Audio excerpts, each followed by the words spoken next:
je vois, c'est toi que je vois.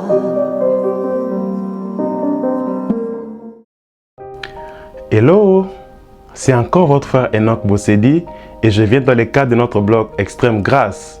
Aujourd'hui, je viens répondre aux différentes questions que vous m'avez envoyées sur les plateformes. Les gars, vous êtes terribles. J'ai reçu énormément de questions. So, let's go. Waouh! Extrême Grâce est née d'une passion que le Seigneur a déposée dans mon cœur parce qu'il y a 5 années en arrière, Dieu a commencé à me faire comprendre la vérité de la bonne nouvelle de la grâce. Alors, au début de l'année 2020, j'étais fortement convaincu que je ne devais pas garder ces vérités pour moi-même et que je devais le partager avec le monde autour de moi. C'est alors que j'avais décidé de créer le blog Grace Expression. Et au fur et à mesure qu'on avançait, j'ai changé le nom du blog en Extrême Grâce.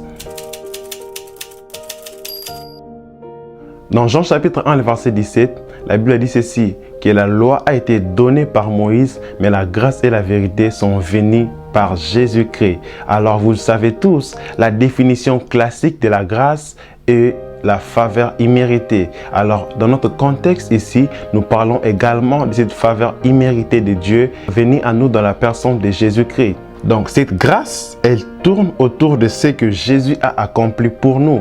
Lorsque nous parlons de la grâce ici, il s'agit de ce que Jésus, notre Seigneur, a accompli pour nous au travers de son œuvre de la rédemption. La grâce n'est pas un mouvement. La grâce n'est pas un enseignement.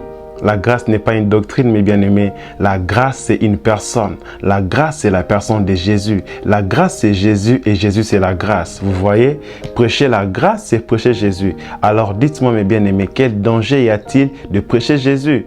Non, il n'y a pas de danger à prêcher la grâce.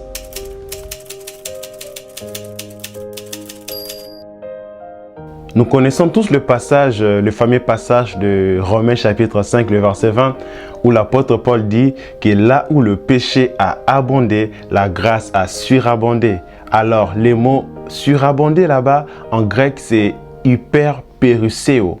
Hyperperuseo. Et ce n'est pas le seul endroit dans la Bible où l'apôtre Paul emploie un superlatif pour parler de la grâce. Vous voyez le superlatif, le préfixe hyper. Il y a aussi le texte de Éphésiens chapitre 2, le verset 7, où l'apôtre Paul parle du mot hyperbalo, et 1 Timothée chapitre 1, le verset 14, où l'apôtre Paul utilise le mot hyperpléonazo pour parler de la grâce. Donc vous voyez, la grâce de Dieu est déjà hyper. Lorsque l'apôtre Paul parle de la grâce, il utilise toujours des superlatifs qui sont à l'extrême, qui sont au-delà de ce qu'on peut penser ou imaginer. Donc c'est dans ce sens-là que nous parlons d'extrême grâce pour désigner la grâce de Dieu. Parce que la grâce de Dieu, elle n'est pas modérée, elle est toujours extrême, elle est toujours extravagante. Donc nous comprenons cela comme dans le contexte de croyants de la Galatie qui avaient reçu la grâce de Dieu et qui l'avaient mélangée avec la loi. Alors nous avons compris qu'aujourd'hui encore, il y a un grand besoin, comme à cette époque-là, de revenir à l'évangile pur et non dilué de la grâce de Dieu, sans aucune trace, sans la mélanger avec la religion ou le légalisme.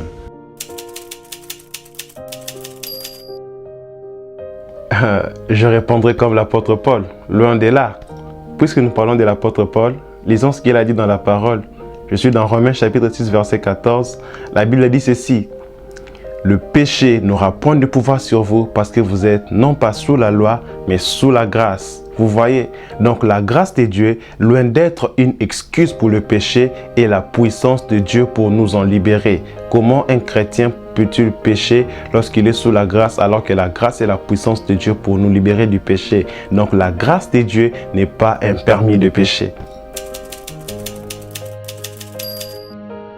Alors, le mot repentance, comme nous savons tous, en grec c'est métanoïa. Et métanoïa signifie en fait une transformation ou un changement dans notre état d'esprit. C'est un changement d'état d'esprit. Vous voyez? Donc lorsqu'on parle de la repentance, on voit ces changements qui surviennent dans l'homme, qui les poussent à changer son attitude. Pourtant, dans Romains chapitre 2, le verset 4, l'apôtre Paul nous dit que la bonté de Dieu nous amène à la repentance. Donc, nous avons compris que la repentance est la conséquence ou le résultat qui survient lorsque les gens sont exposés à l'écoute de la bonne nouvelle, de l'amour, de la bonté et de la grâce de Dieu. Donc, lorsque la grâce de Dieu est prêchée, la repentance vient comme une conséquence naturelle.